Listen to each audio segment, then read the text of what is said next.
Və vəqqiru kibarakum və rhamu siğarakum.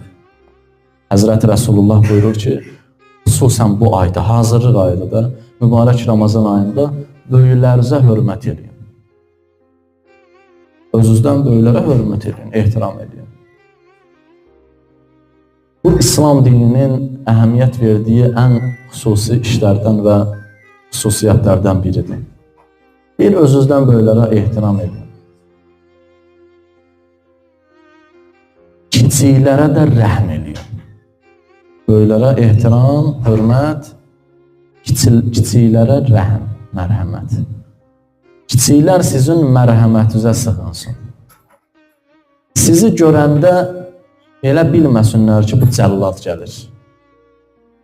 Bu gələcək nəsə məni danlayacaq yenə. Bu gələcək nəsə mənə töhmət vuracaq.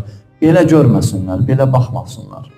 Övladlarınız da belə eləməsin. Kənarda olan digər kiçiklər də.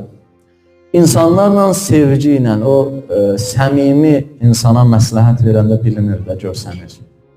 Hiss olunur. Görsən, insan sevgi ilə nə isə deyir, məhəbbətlə deyir, istədiyindən deyir. Bir də var, danlaqla deyir, töhmət vuraraq, tənə eləyərək deyir.